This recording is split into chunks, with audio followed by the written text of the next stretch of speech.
नमस्कार दोस्तों, आज की वीडियो पर मैं एक छोटा सा जानकारी लेकर आया हूं होम थिएटर पर आने वाले एक फ़ाल्ट के बारे में। जैसे कि आप देख सकते हैं, यह एक इंटेक्स कंपनी का होम थिएटर है और इस पर समस्या क्या है।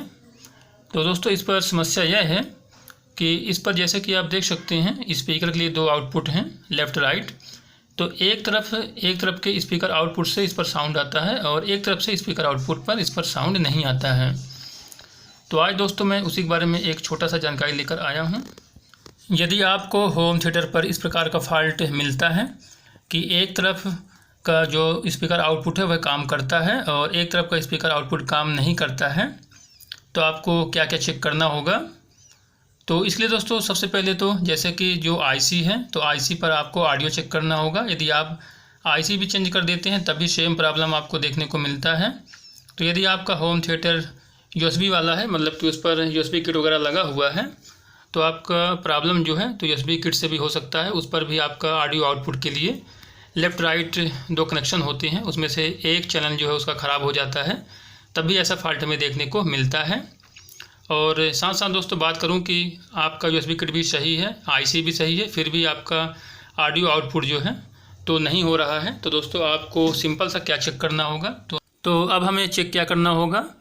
तो जैसे कि आप देख सकते हैं, इस पर 3 आईसी लगे हुए हैं TDA 2030 नंबर के, और जो है आईसी है, इस आईसी का जो स्पीकर आउटपुट का पिन है, तो इस आईसी के स्पीकर आउटपुट पिन से एक रेजिस्टेंस लगा होता है जो कि ओम में होता है।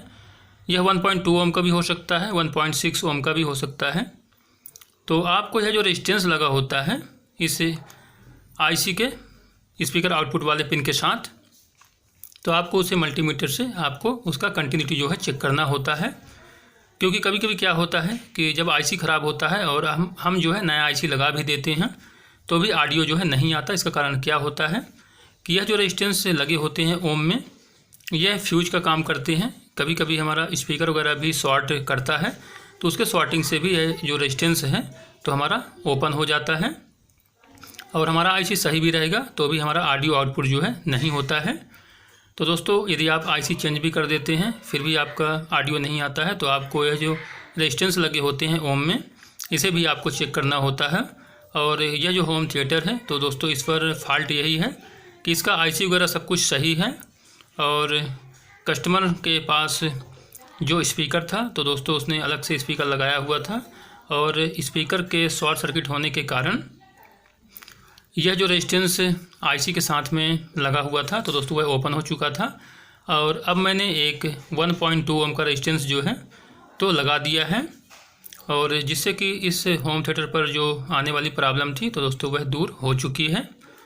तो इस प्रकार से दोस्तों, यदि आप इस फील्ड पर बिल्कुल नए हैं, home theatre, DTH, TV repairing का काम सीखना चाहते हैं, तो मेरे चैनल को सब्सक्राइब जरूर कर लें और वीडियो को दोस्तों पूरा कंप्लीट देखा करें। तो आप जैसा कि देख सकते हैं, यह जो रेजिस्टेंस है मैंने इस पर लगा दिया है। और कभी भी आपको यदि इस प्रकार का फॉल्ट देखने को मिलता है कि आपके होम थिएटर पर साउंड जो है दोनों स्पीकर आउटपुट पर नहीं आता है, तो आपको सबसे पहले स्पीकर चेक करना है कि आपका कहीं स्पीकर तो ख़राब नहीं है, और साथ साथ आपको आईसी पर ऑडियो भी चेक करना है। और जैसे कि मैंने आपको बताया कि यदि आपका होम थिएटर यूएसबी वाला है, तो आपको यूएसबी का जो लेफ़्ट राइट साउंड आउटपुट का पिन होता है उस पर भी दोस्तों उसे भी आपको चेक करना है। और इसके अलावा जैसे कि मैंने आपको बताया कि आईसी वगैरह सब कुछ सही है, यूएसबी किट भी सही है, तो दोस्तों आपको जो स्पीकर आउटपुट में रेजिस्टेंस लगा होता है उसे भी आपको ओपन के लिए चेक करना होता है। दोस्तों, यदि वीडियो पसंद आया तो लाइक ज़रूर कर दें। नमस्कार।